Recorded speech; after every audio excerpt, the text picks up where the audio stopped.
All right, we're live. This is Sondra Shannon, your host of Live with Sondra. And I am here live from Arrival 360 at the Town and Country Resort in beautiful San Diego, California. And if you're not familiar, the Arrival is the event of the year for solution-focused creators and sellers of tours, activities, attractions, and experiences. It's also October 1st. And I'm super excited about my next guest because, it's Halloween. It's one of my favorite. It's probably my favorite holiday. I'm sure many of you, your favorite holiday, your favorite time of year. It's fall. It's when we get out there and visit all the haunted attractions. And for those of you who know me well, you know that I am not a jump scare kind of gal, but I'm definitely a big fan of the haunted attraction industry and the creativity and all the work that's going into creating these amazing experiences that haunt goers get to have each and every year, which leads me to this session, Unlocking Fear and the Art of Haunted Attraction Design. Today's guest is a very special man who has been in the attractions industry, in the haunted attractions industry, for over 40 years, having designed his first professional haunt in 1976. So we're going way back, and we're talking to a veteran in this space who's been doing this a very long time. He's also created over 300 original haunts for major venues worldwide, including Universal Studios Florida, Six Flags.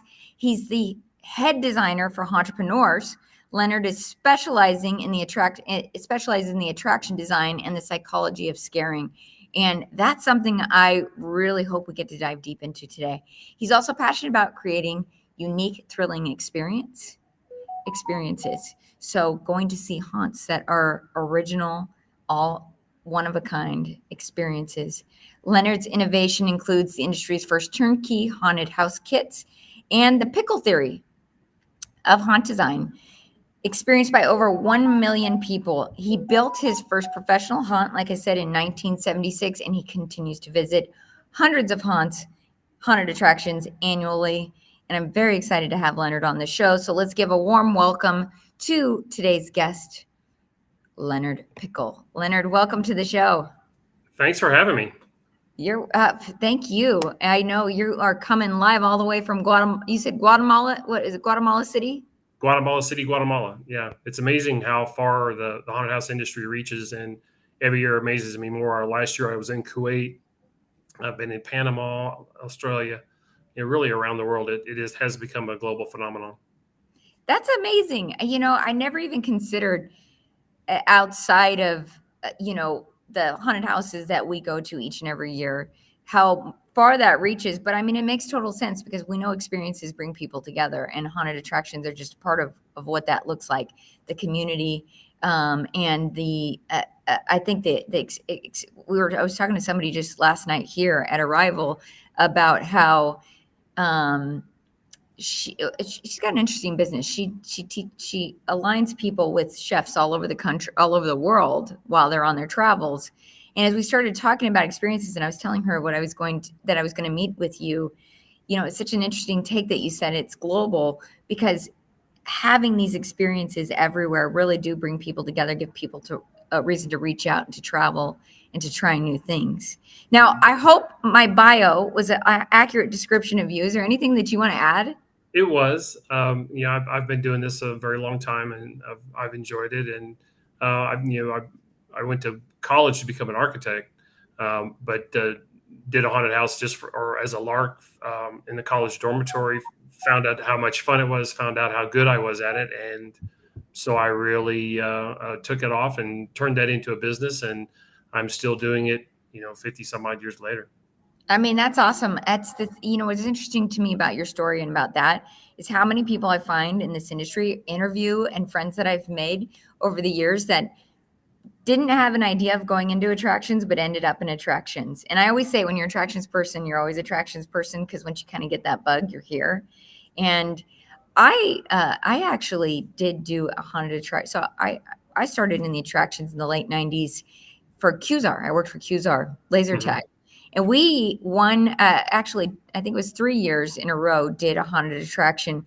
Granted, we did not know what we were doing. We had a laser tag arena that we converted over to a haunt, and it, our team and some of the scare actors that we had hired did such a great job, but we were kind of winging it. And, that's what I love about what you're doing as a entrepreneur and helping people with the Pickel Theory and haunted design is really kind of taking the guesswork out of what's happening in that, because I remember us getting better with each and every year. But I Yeah, think what you there's a lot of situations where, when people start thinking, "Hey, let's do a haunted house," they rarely think of, "Let's go find somebody that's done this before," so we don't fall into the same traps, the same potholes, and off the cliff in many cases that other people have done before it.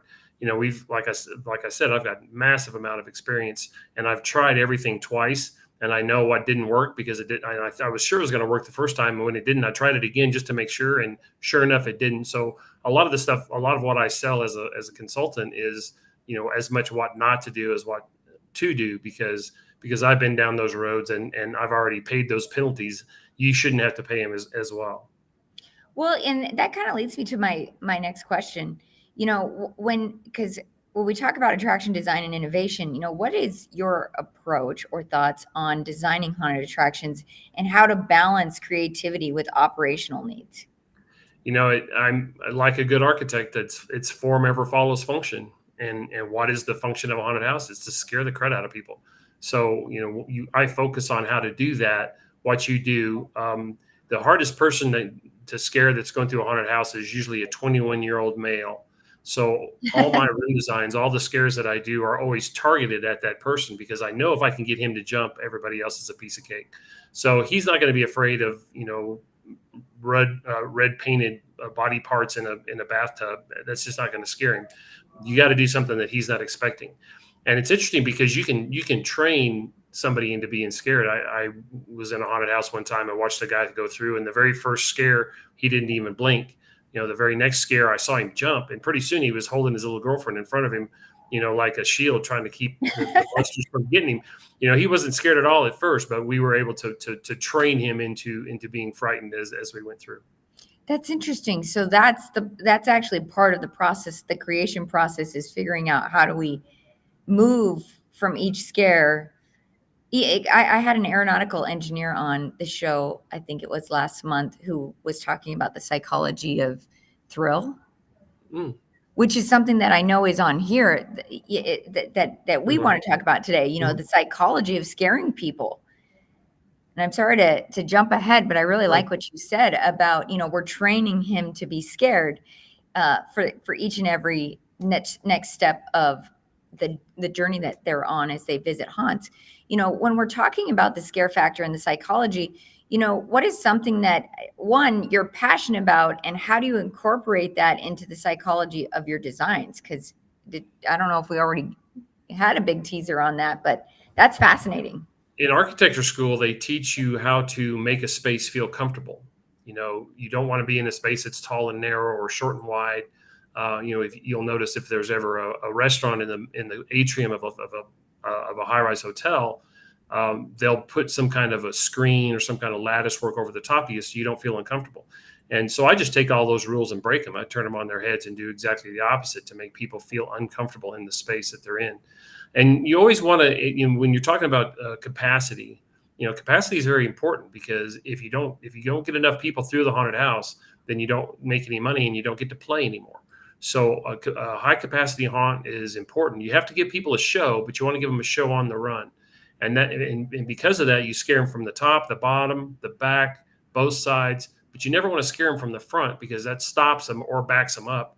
And that causes bottlenecks, all the way out into the parking lot if you're not careful. Yeah, that's interesting. So you take all of the things that make people comfortable and turn that upside down. You don't do that. We don't want comfortable people in haunts. Well, I wonder if that is it, you've I know that you are the founder and creator of the Pickel Theory. Can you explain what that theory is and how that revolutionizes the haunted attractions? And is that part of this idea of It making is. sure people are Yeah, uncomfortable? The Pickel Theory was something that I didn't name it. Somebody else named it, and it just kind of stuck. But the concept was a high startle, high capacity. So a lot of boost scares, a lot of jump out scares. Again, pushing them forward. You always want to scare them forward. You want to make them afraid to stay where they are, not afraid to go forward. So, and that is part of that is the concept of how to make money in the haunted house industry. Is you have to push people through. You have to give them a show. They have to feel like it was worth the experience, but you want to push them through so that you can get somebody else in the door. The window is so small in the haunted house industry on making money that it's important to get as many people through in the short amount of time as possible. Otherwise, you'd have to raise the ticket price to a point where no one would go at all. Yeah. Well, and with that in mind, because we have, I know that so many haunts have the financial aspect that they have to, obviously these are businesses, so they've got to be, they've got to earn so that they can continue to do what they do. It's a big part of business in general. Yeah. And so many of us are good at what we do, but not necessarily good at the business. But that kind of, you've got to remember that aspect of it. But, when we talk about like repeat guests and getting those people to come back, and after having a unique and memorable scare, what are some of the things that you can say to haunted attractions that will help them ensure that the guest leaves feeling that unique and memorable scare? Haunted houses were immersive experiences long before being immersive was cool. You can go through a haunted house twice in a row, and often I do. When I go out to see haunted houses around the country, I'll try to go through the haunt twice because it can be a completely different show. It depends on what the actor is doing, what the people you're with is doing. It depends on a lot of different factors, and you have to make sure that everyone in the group gets scared. One of my pet peeves is going through a haunted house and I'm 8th, 9th, 10th in a group, and all the scares and everything are happening to the people in the front. You have to make sure that, and I even designate different scares throughout the attraction. Some scares are designed to hit the middle of the group. Sometimes they're designed to hit the back. Some hit the front from the side. But you want to make sure that everybody gets a good scare. And just scaring this person beside you makes you jump too, because they're going to scream, or it's going to so it's very symbiotic going through. With the people that you're with, and if you go through with people that aren't scared, it's not anywhere near as much fun. Well, you just scared me because I'm always the person in the back, hoping that they're not going to scare me. No, now I know that now I know they're going to be coming from behind. The middle and the back is where the chickens are. The actors all know that. Your best bet is be in the front. Your best bet is to be in the front. You don't want to be scared. The best bet's in the front, actually. All right. Well, my kids are begging me to take them. Actually, we went to we went. It wasn't open yet. We went to an escape room. I think it was Frightmares on 13th in Salt Lake City, Utah. And they were like, "One of my favorite hosts in the country. One of my favorite hosts in the country. It's an amazing show. It's an amazing show, and I haven't been back in a few years.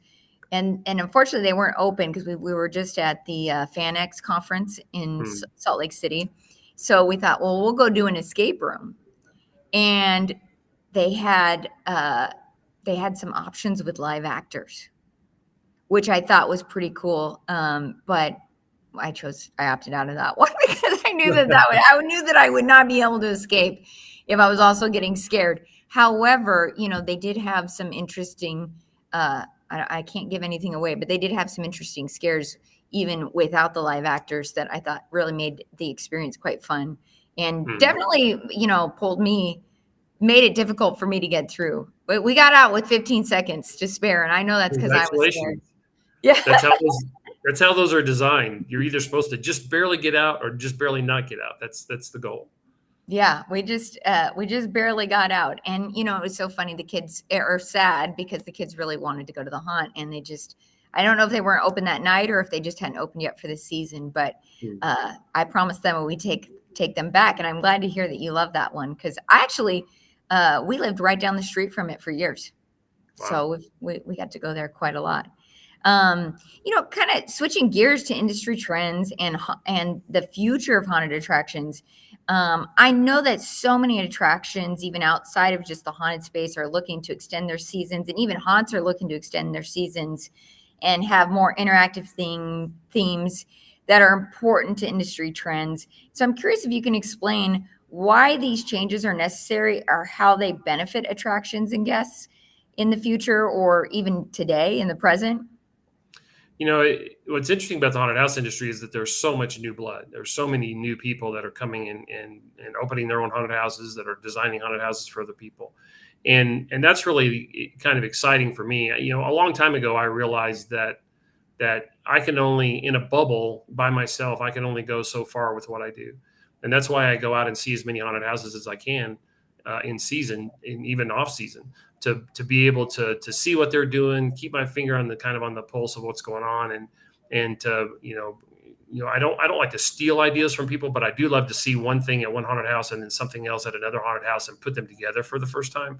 They say there's no new ideas. There's only two old ideas put together for the first time as a new idea. So I do a lot of that. And it's important to be able to, see what, you have no idea how good your haunted house is unless you see other people's. So that's where I kind of I've been doing that for a long time and going to see a lot of haunted houses. And haunted houses in the United States are very tied to Halloween, unfortunately, because it gives them a very small window to make money in. Around the world, that's not the case. I'm going to go to Kuwait, city Kuwait this year to open a haunted house it doesn't even open until November. So around the rest of the world, haunted houses are more of a year-round entertainment than they are in the United States even. Well, I think we're seeing that trend shift a little bit, though, right? I heard something, and I wish I was better prepared for this, but I think I read or have had a conversation with some people at some of the IAPA events about how I believe there's something happening in Las Vegas. It's going to be a year-round haunt. Have you heard about that? Yeah, Universal is doing something in Vegas. There have been several people that have tried to do haunted houses in Vegas. So we'll see. I mean, Universal is kind of the king of the Halloween event as far as an amusement park goes. So we'll see what they're able to do. I'm curious, skeptical but curious. Las Vegas, they used to have amusement parks in Las Vegas, and almost all of those died because people didn't go there for that kind of entertainment. And I don't think they go there for a Halloween event either. There's lots of people there, so maybe you can, take off a percentage, but, and that's why haunted houses work so well in tourist trap areas, because when you go to Niagara Falls and walk up and you see the falls, it's like, okay, we've seen the falls. Now what? So there's other things there for you to do. Haunted houses do very well there. But it's not something that typical. I mean, in October, people go search out haunted houses when they're walking down the street with maybe even young kids or packages from something that they just purchased at the store across the street. It becomes very difficult for them to say, "Hey, let's chunk all this and go through a haunted house." So it's interesting. It'll be interesting to see if they can do that. But it's very prominent around the world for haunted houses to be open year round. In the United States, except for tourist areas, Wisconsin Dells and those kind of things, it's rare to see a haunted house that's open more than September through maybe early November. And they might open up off season, just keep their actors in it and to keep people interested in or hearing their names. But those are really not money makers most typically anyway. Yeah, that's interesting because I know so many people who love this industry and would love to see it be year round. I mean, everyone that owns a haunted house, right. And that's, you can say that, but I moved to Myrtle Beach, South Carolina one time and put a haunted house in that was going to be summer seasonal, thinking it would be the greatest thing ever. Yeah, you get kind of burned out on it after a while. Actually, I mean, it was a great opportunity for me because it was almost a think tank where I was trying out new ideas constantly, and we'd rebuild a room over a weekend and open it up for the people and let them go through and see what they liked. The weekends were dead for some reason. It was always Wednesday that was our biggest night in the tourist areas, which was odd. But yeah, so I learned a huge amount of what I do by experimenting on people on a very low capacity in a year-round haunt. But be careful what you wish for, because it's a lot of work and really a slug when, in many cases, especially somebody that's just doing something in their yard or in their garage, they don't realize that it's a lot less fun if you have to make money. And if when it becomes a business, it's not as much fun as it was when it was a hobby. Yeah, we have at Gate Master Technology, we have one of our ticketing partners. I think they do close to 350,000 people over a period of 7 weeks. Wow, that's incredible. Are you familiar with Cox Farms? I've heard of them. Yeah, they are exhausted after those 7 weeks because we Sure. check in with them. They're like, "Not give us some space, and I get it. I mean, a lot of our we have many of our seasonal attractions upon closing for the season. They need their space for a little while to just recoup Right. and recover from You the have to hard work. reintroduce yourselves to your husband and wife and kids and that kind of Yeah, stuff that's right. You know, because and they and haven't seen you in a while. Well, and it's fascinating to me is 350,000 people in the course of 7 weeks. I mean, that is more people attending this experience than some of our parks will see over their entire 3 to 5 month season, which is Right. incredible to me and speaks volumes to how much people love this type of entertainment They and do. appreciate the experiences. And I'm curious because you have been a pioneer in this space. You know the design aspect of this very well, but I'm wondering if there is any advice that you have to operators that they should stay focused. What should they stay focused on for the future? What is it that they need to do to ensure the success of their haunted attractions?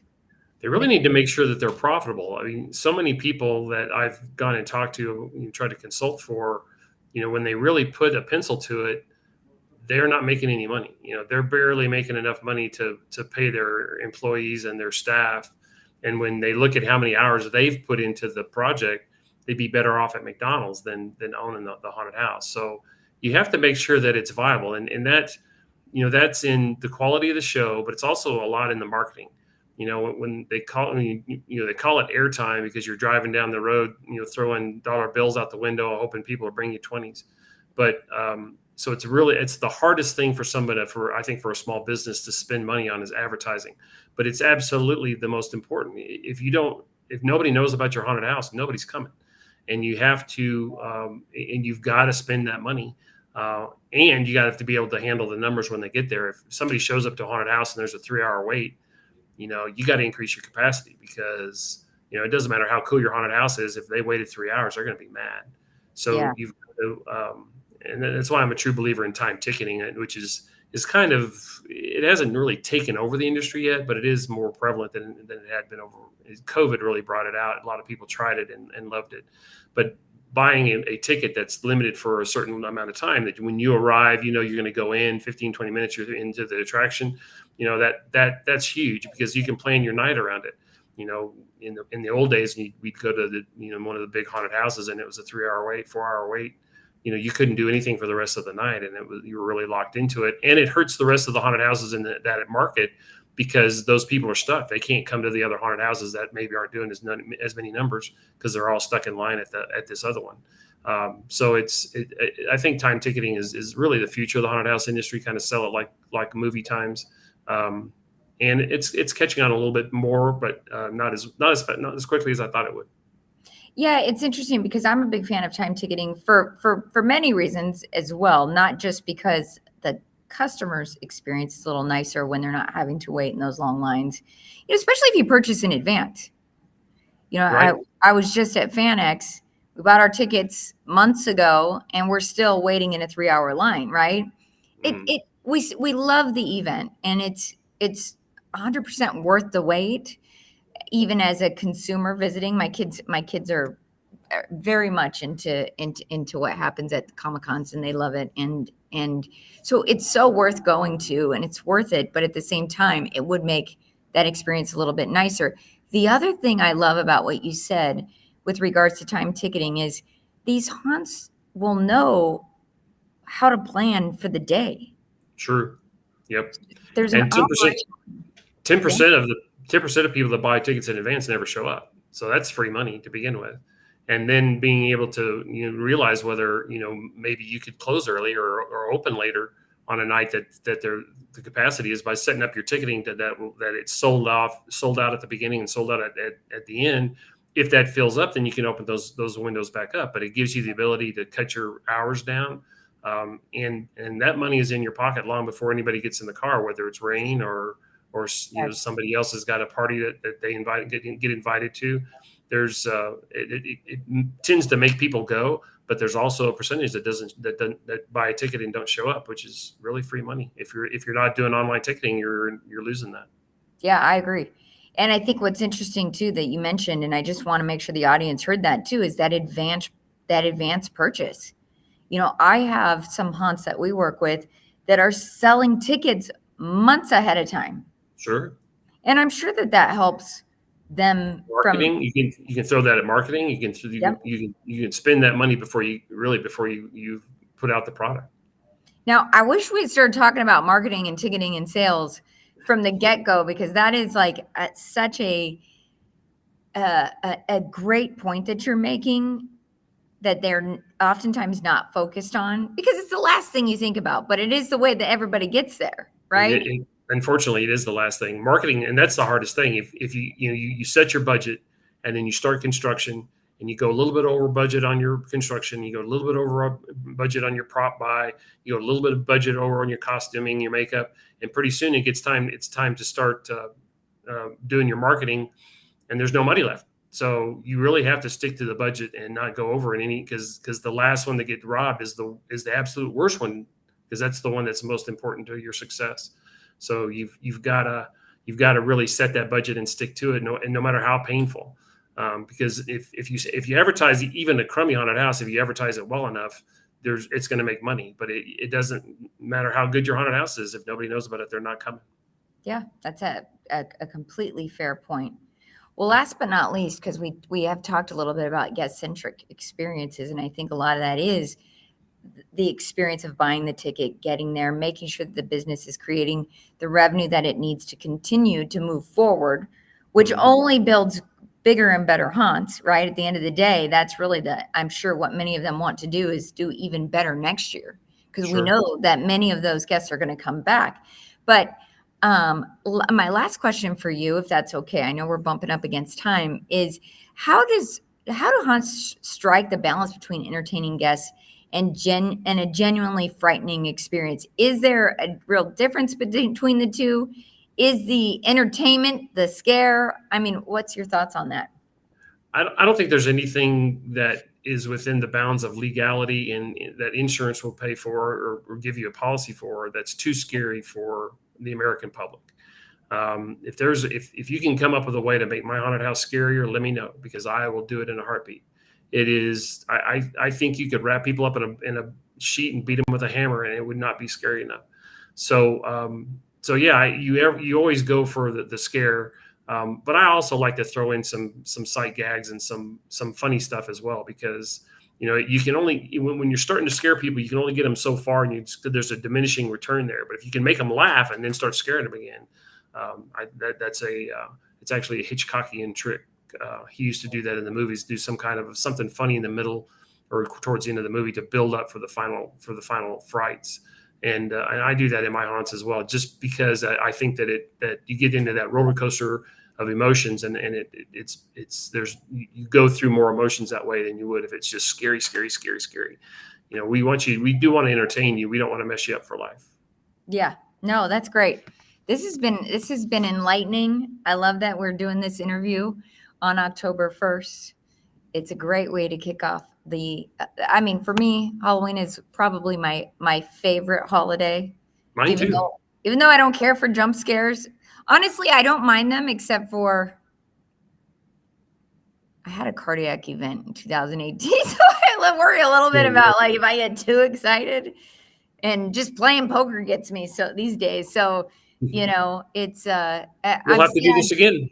Yeah, I'm sad that I can't experience them as much as I used to and love to do, but it's certainly an industry that I love. I would love to do this again. You kind of blew my mind with some of the things that you said, and I think that you being here today is going to certainly help a lot of haunted attractions out there listening to this. That's really what I've kind of focused my career on is helping other people. We started a newsletter that became Haunted Attraction Magazine. We started a convention that became, or really a gathering, started off as a gathering. where we just shared ideas, and then turned into HauntCon, which is a national trade show for the haunted house industry. And and even in, people just call me up out of the blue and ask me a question, and I'm always happy to talk to them about what they're trying to do and try to point them in the right direction. Because I've had too many friends that have tried to do this and lost their house, lost their wives, because they didn't understand that this is a business. A haunted house is a business just like any other, and it's a 3 to 5 year payout. And if you don't have, and a lot of people, the problem is they have enough money to get open, they scratch it together enough money to get open, but they don't make their bills, and then they don't have any money to get to year 2. So just getting open in year 1 is great, but if you don't have enough capital to get to year 2, you're dead. Yeah, I 100% agree, because we often see in business, most people go into business because they're a master of their craft, or they want to be, right? And they will be if they can continue to do that over the years. Artists, but not businessmen. Yeah, the hardest part is the business side, and that is almost a whole different craft, which is why I appreciate you mentioning so much about the business, because I 100% am in agreement with you. Those attractions in and outside of the haunted space, for us, that really focus on the marketing, focus on connecting with their guests or the people who are going to be attending these events, making these experiences worth repeating. Exit polling is huge. Yeah. You have no idea what people think about your haunted house unless you ask them. So you have to exit poll. Yeah. And I always tell people, when you're doing your business plan, if you get to the bottom and it doesn't say obscene profits, then redo the business plan. Put in more haunted houses, or add a few haunted houses, or spend some more money in the marketing, because the chances of all your pie in the sky, numbers being correct in that business plan are pretty rare. So if there's not a lot of profit at the bottom of that, then rework it until there is, because that's the only way to make money. It's the only way to be sure you're going to survive. Yeah, 100%. They have to be these businesses have to be profitable. Any business. And we owe it to the people that we serve to do that. And this is such an amazing experience for people. It's well loved. I love to hear that around the world, it's something that people can experience all year round. I hope to see that happening here. I know for me, I have friends walking around with, classic, Michael t-shirts all year long, and all these classic movies, Sure. thriller movies. I know people who would love to see that happening, but I think it all goes back to what you said. The business has to thrive. Right. So I certainly appreciate what you've shared today with regards to the business. My pleasure. My pleasure. And how does somebody watching this show today, what would be the best way for them to get a hold of you if they did want to ask you questions or collaborate with you on a hunt? Google my name. It shows up like a rash. They can go to hauntrepreneurs.com or just a haunted house expert. I probably show up in somewhere. So just let me know that all my information is on the website, and you can call me or email me, and I'm happy to discuss your haunting dreams and try to help you keep them from becoming nightmares. I love that. That's a great way to end the show. Well, I appreciate you, Leonard, today. And I appreciate the connection, because we met on LinkedIn. So I will mention that you are on LinkedIn too. You can be found there. And we'll be sure to post in the recap notes how to get a hold of Leonard if you didn't catch that here. But Leonard, thank you for being a guest on the show today. Thank you for sharing your expertise and knowledge. Really enjoyed it. Thanks. We'll do it again. We'll talk soon. Bye. Bye-bye. Well, I don't know about you guys. I totally enjoyed that interview. I love what he said about the business. And I hope that if you're watching this today, that is one of the key takeaways. Because if we want to continue to create amazing experiences, we know people love haunts. We know that this is a great revenue source for businesses, even who want to extend their season. But it all goes back to the business of attractions and the ideas behind that, the theories behind that. And it all goes back to the earning potential of those businesses. So what an awesome share. What an awesome guest.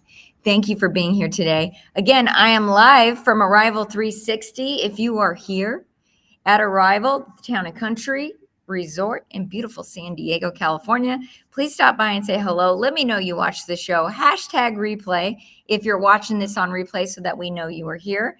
And we'll be sure to broadcast broadcast this to all of the major podcast channels in a couple of weeks. So stay tuned for that. I've got a few more haunting guests coming on the show this October. So be sure to stay tuned. And I hope to see you all soon. I've got one last order of business. If you are interested in accessibility and inclusion, I have Danny Rose and Deanna Jean coming on the show tomorrow to talk about how collaboration is going to help you get there. So if you're watching this today and you need more good information for your business, your industry, or your attraction, be sure to tune in tomorrow. Thank you again for your time today. I appreciate you watching, appreciate your support, and we'll talk soon on the next live.